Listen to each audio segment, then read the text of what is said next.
एक जब लिखा था मैंने, जब शायरी लिखी थी, जब वो कहती थी कि तुम्हें वो बात नहीं, तुम मेरी उतनी तारीफ़ नहीं करते। जब मैं लिखता नहीं था तो तुम मेरी आजकल उतनी तारीफ़ नहीं करते, सारा ज़माना मेरी तारीफ़ करता है। जब मैं फ़ोटो लेके स्टोरी पे डालती हूँ तो सारा ज़माना मेरी तारीफ़ करता है। तो मैंने उस वक्त लिखा था, वो सब याद करके मैंने लिखा था कि सारा ज़माना तेरे जिस्म की बोली लगाना चाहता था, मैं तेरे प्यार की होली खेलना चाहता था।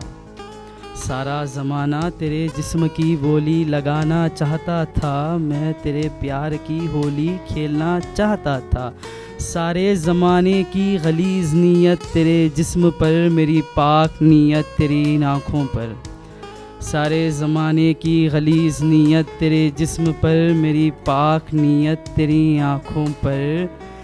के लिखा था उस वक्त के सारा ज़माना तुझ पर नज़र लगाता रहा, मैं उस काले टीके की तरह तेरी नज़र तोड़ता रहा, तेरी नज़र तोड़ता रहा।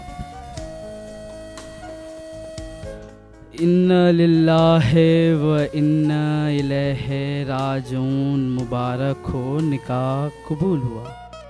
समझ नहीं आया, मरने की बात हो रही और निकाह की भी बात हो रही है, आप लोगों को बेशक समझ नहीं आया तो कहता हूँ कि इन्ना लिल्लाहि व इन्ना इलैहि राजिऊन। जब ये शायरी मैंने लिखी तो अपने इस कलीजे से दिल निकाल कर उस ज़ख्मी दिल से पूछा कि ऐश दिल, मेरे को कुछ लिखना है, कुछ शायरी, कुछ अल्फाज दे, उर्दू वर्ड दे। तो उस ज़ख्मी दिल ने कहा तू कलम उठा, मेरे खून से सिहाई बना। तो कलम उठा कर मेरे खून से तो सिहाई बना और लिख दे ये शायरी। के लिखा कि ये शायरी आप लोगों के सामने पेश करता हूँ। मैंने तो नाम दे दिया है कि इन्ना लिल्लाह व इन्ना इलैहि राजिऊन। आप लोग अपना नाम दे दीजिए कि इन्ना लिल्लाहि व इन्ना इलैहि राजिऊन। मेरे जनाजे पर पढ़ा जा रहा था, मुबारक हो, निकाह कबूल हो, ये तेरी शादी पर पढ़ा जा रहा था। तेरी डोली उठी चार कांधों पर, मेरा जनाजा भी उठा चार बाजुओं पर। तेरी डोली उठी चार कांधों पर, मेरा जनाजा भी उठा चार बाजुओं पर। तेरी माँ ने तो मोती के आंसू रोए थे, मेरी माँ ने अश्के लहू बहा था। तेरी माँ ने तो मोती के आंसू रोए थे, मेरी माँ ने तो अश्के लहू बहा था। तेरे बाप की खुशी रुकी नहीं जा रही थी, मेरे बाप की कंबर टूट चुकी थी। तेरे बाप की खुशी रुकी नहीं जा रही थी, मेरे बाप की कंबर टूट चुकी थी।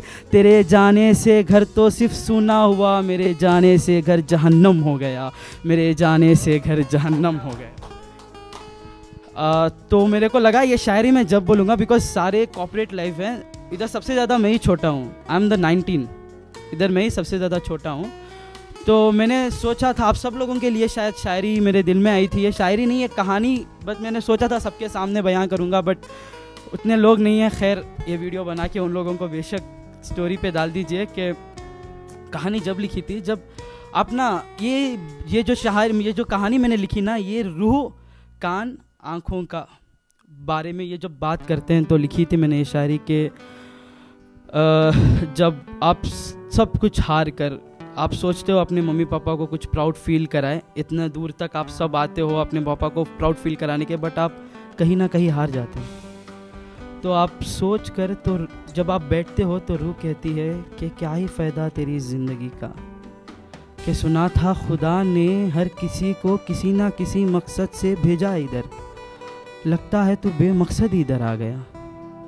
सुना था खुदा ने हर किसी को किसी ना मकसद से दुनिया में भेजता है, लगता है तो बेमकसद आ गया। तो आंखें कहती हैं, आंखें और कान कहती हैं कि जब भी देखता हूँ पंखे को मन करता है डाल लूँ गले में नोक, पर माँ बाप का चेहरा देता मुझे रोक, क्योंकि जो मंज़र मैंने देखा है यहाँ किसी ने नहीं देखा।